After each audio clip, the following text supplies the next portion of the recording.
The debt crisis of Evergrande Group, China's second-largest property developer, continues to worsen as its wealth products, Evergrande Wealth, failed to pay on September 8th.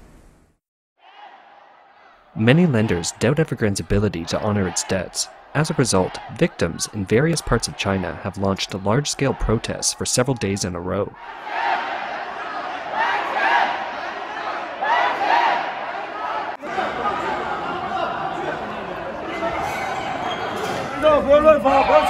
On September 13th, hundreds of people stormed Evergrande's headquarters in Shenzhen, and government officials mobilized a large number of police officers to clear the site. According to Evergrande Group's earnings report released on August 31st, 2021, Evergrande's total debt amounted to 1.97 trillion RMB, or $305.3 billion as of June 30th, close to an all-time record high. Evergrande confessed on August 31st that work on some of its real estate projects had been halted after delays in payments to suppliers and contractors. Evergrande Wealth is the name of an app. It's officially defined to be the comprehensive wealth management service platform of Evergrande Group. In the course of running its business, there have been local governments issuing risk warnings against its products.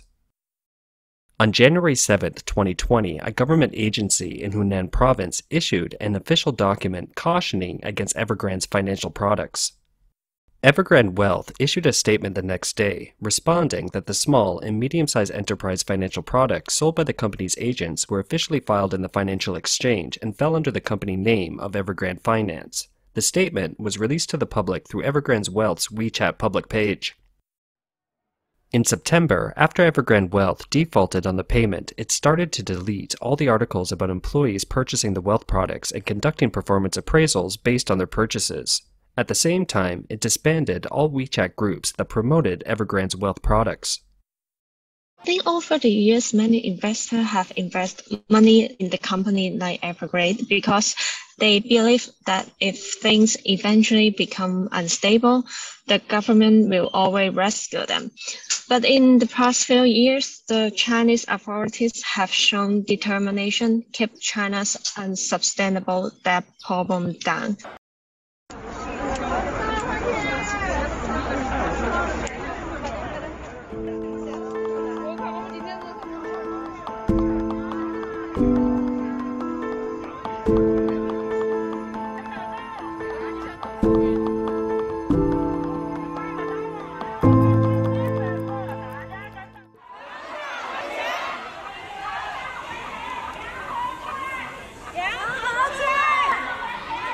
Later, some victims reported that the local police station had received a list of all the investors and called them one by one to work on them. The videos posted to Chinese social media platforms such as TikTok by the victims have been deleted, multiple rights defenders groups are being monitored, and messages have been blocked. Internal employees claim that the financial product holders are up to 100,000.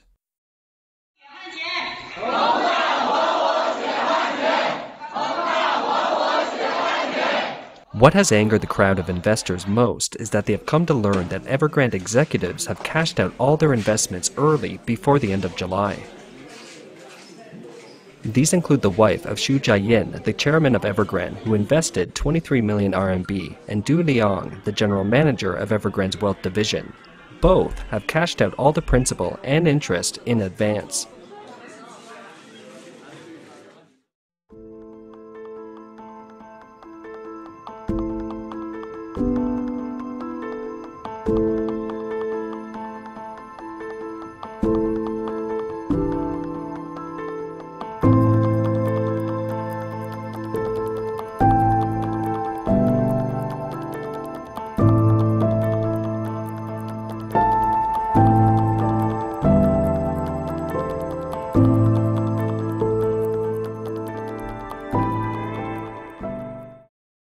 The general manager and legal representative of Evergrande's wealth management division, Du Liang, admitted that Evergrande Wealth had suffered a crisis at the end of June 2021, and the funds flowed to real estate.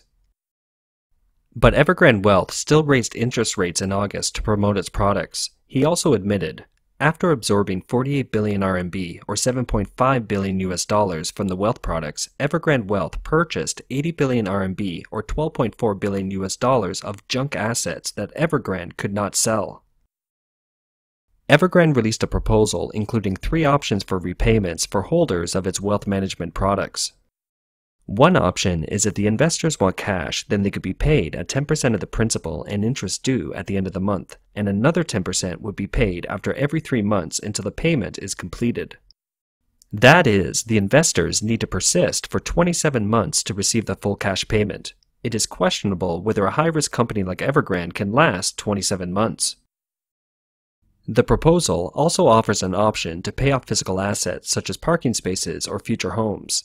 Please note that it applies to pre-construction homes, not completed homes. In China, the pre-sale homes are not guaranteed and might turn out to be failed, unfinished buildings. The third option is to offset the final payment of the purchase of an Evergrande home.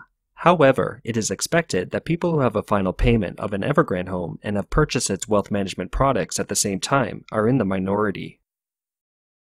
On September 10th, Evergrande Group Chairman Xu Jiayin also said that he would ensure that all the wealth products due would be redeemed. Not a penny less, he said. He stated that Evergrande had encountered difficulties at present, but it does not change the fact that Evergrande has land reserves of sufficient size and reasonable locations. How credible are the words of Evergrande's boss? Many victims of Evergrande wealth, and some analysts think that small amounts of money can be temporarily diverted to fill the holes in the wealth management products. However, in the long run, the available funds in Evergrande's regional real estate companies are likely to be almost zero.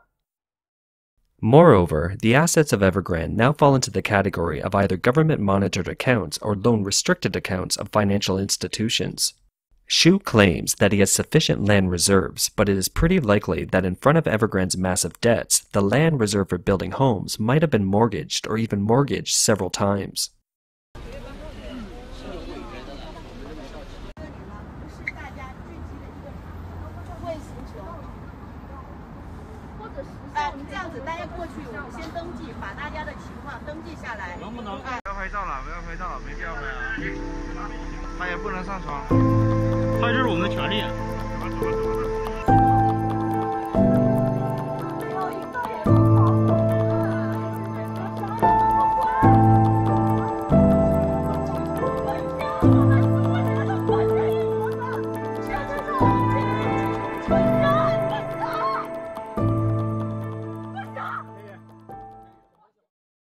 In 2020, Evergrande still participated in land auctions worldwide, but most of the land has not been paid off and some has been returned.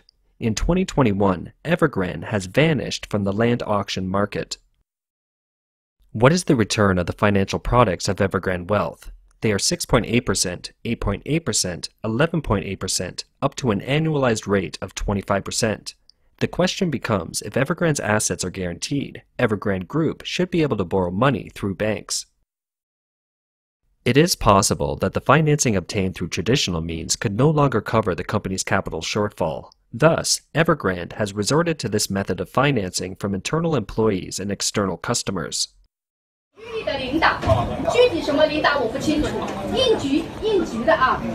The internal staff of Evergrande Group told the media that at the beginning of 2021, various branches of Evergrande had demanded that all employees purchase Evergrande wealth products with a minimum amount of 100,000 RMB while fulfilling sales targets, assuring the employees that Evergrande will underwrite you.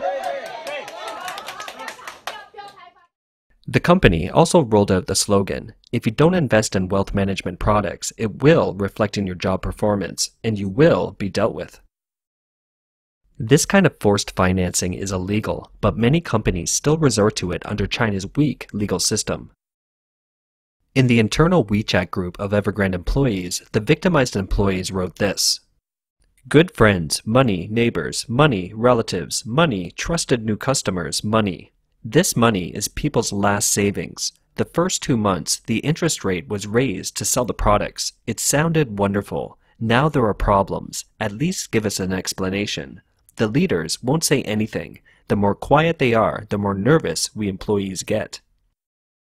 September 20th, 2021 is a major repayment date for Evergrande Wealth. Usually, in May and June, Evergrande senior management will be informed of the situation of the capital gap. That is also why many executives withdrew their investments early.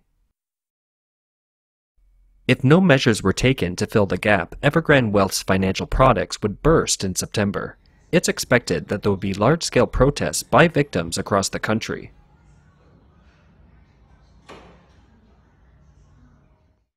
However, in the past 3 to 4 months, Evergrande's boss, shareholders, and senior management did not seem to have taken any action to prevent such a scenario. They let the situation develop and offered no explanations to their employees. Even after the company was listed on the bad corporate credit list, they did not seem to care. So, it can be said that Evergrande and its management have adopted a lying-flat attitude. Is it a desperate move or a tactic?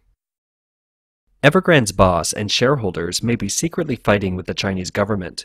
Evergrande needs to mobilize the power of the masses to exert pressure on the government, hoping to force it to relax the restrictions on Evergrande Group, including the restrictions on financing and property sales. Through the pressure of social mass events, Evergrande hopes that the government will be forced to inject funds into the company. As early as September 2020, a document from Evergrande was circulated on the internet. It is titled, Report on Soliciting Support for Major Asset Restructuring Projects. The public suspects that Evergrande tried to blackmail the government by kidnapping 2.04 million owners, 8,441 upstream and downstream cooperative enterprises, and more than 500 financial institutions, hoping to force the government to approve its asset restructuring application. This is because on August 30th, 2020, China's Ministry of Housing and Urban Rural Development and the People's Bank of China met with 12 real estate companies to establish new financing rules for Chinese real estate companies. These rules set out 3 red lines for debt control. Evergrande's asset liability ratio is 82%, the net debt ratio is 199%, and the cash short-term debt ratio is 0.4 times, all of which touch the 3 red lines, making it difficult to obtain financing from banks and other financial institutions.